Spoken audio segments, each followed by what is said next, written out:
Hello, hey, what's up guys? It's Foster from Inglês no Cru. This week on the show, we are talking about travel. More specifically, we will be analyzing, doing everything we possibly can with a beautiful text by one of our favorite authors, Pico Iyer. And specifically, we will be talking about the text, the classic travel text called Why We Travel. So here's what we're going to do. Today, Alexia is going to read part of the text, and tomorrow I will analyze what she has read. I will give her some feedback, and I think this will be really helpful for you guys, helpful for Alexia, and also just kind of remind you about the beauty of travel. We are in Portugal right now, and one of the big reasons that we teach languages, that we learn languages, is to travel, to see the world, to meet new people, new cultures, all of that kind of stuff. So without further ado, I'm going to let Alexia take it away. Take it away, Alexia. Hey guys, happy Monday. So today I'm gonna start reading a small text about travel. Foster and we decided to do this week because it's been a long time since we did that the last time. So I'm pretty sure that I'm saying a lot of things wrong right now, and Foster will correct me sometime soon. But here you go. Why We Travel by Pico Iyer. We travel initially to lose ourselves, and we travel next to find ourselves.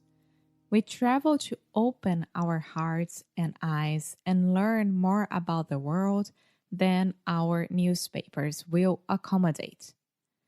We travel to bring what little we can in our ignorance and knowledge to those parts of the globe whose riches are differently dispersed. And we travel, in essence, to become young fools again, to slow time down and get taken in and fall in love once more.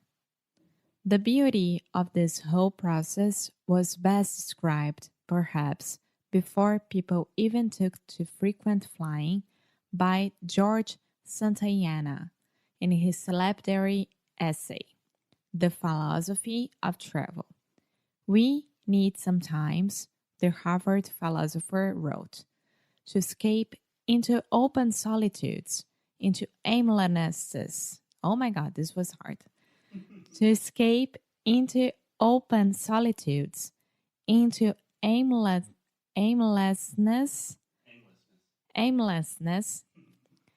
into the moral holiday of running some pure hazard, in order to sharpen the edge of life, to taste hardship, and to be compelled to work desperately for a moment at no matter what. I like that stress on work, since never more than on the road are we shown how proportional our blessings are to the difficulty that precedes them.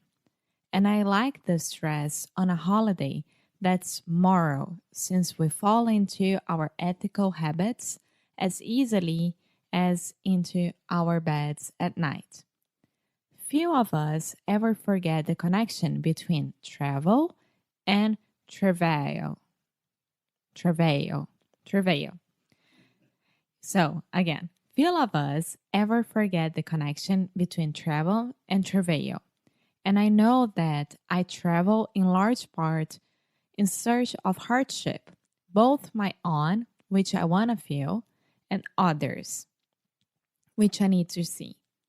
Travel in that sense guides us toward a better balance of wisdom and compassion, of seeing the world clearly and yet feeling it truly, for seeing without feeling can obviously be uncaring, while feeling without seeing can be blind. Yet, for me, the first great joy of traveling is simply the luxury of leaving all my beliefs and certainties at home and seeing everything I thought I knew in a different light and from a crooked angle. In that regard, even a Kentucky Fried Chicken outlet in Beijing or a scratchy revival showing of wild orchids on Champs-Élysées can be both novelty and revelation. In China, after all, people will pay a whole week's wakes to eat with Colonel Sanders. It's so hard because colonel here is with L, and I'm reading, so it's coronel, right? Colonel Sanders. Okay, so after all, people will pay a whole week's wages to eat with Colonel Sanders, and in Paris, Mikey Rourke is regarded as the greatest actor since Jerry Lewis.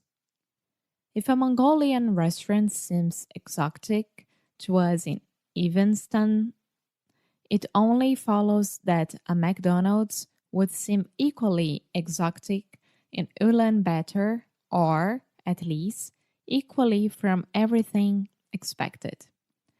Though it's fashionable nowadays to draw a distinction between the tourist and the traveler, perhaps the real distinction lies between those who leave their assumptions at home and those who don't.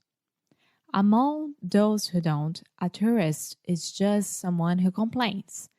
Nothing here is the way it is at home. While a traveler is one who grumbles.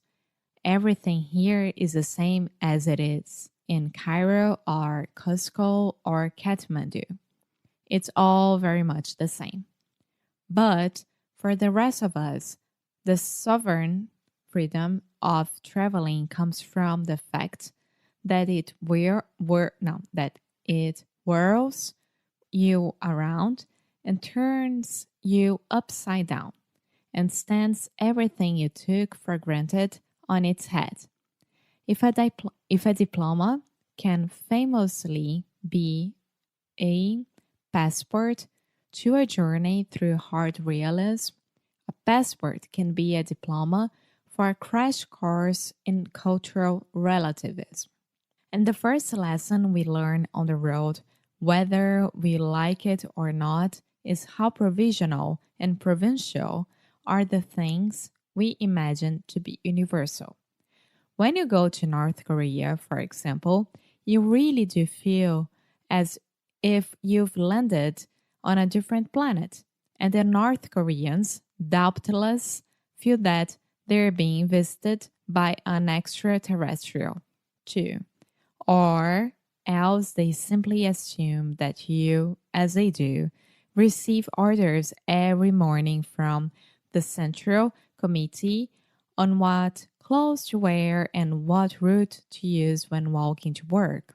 And you, as they do, have loudspeakers in your bedroom broadcasting propaganda every morning at dawn, and you, as they do, have your radios fixed so as to receive only a single channel.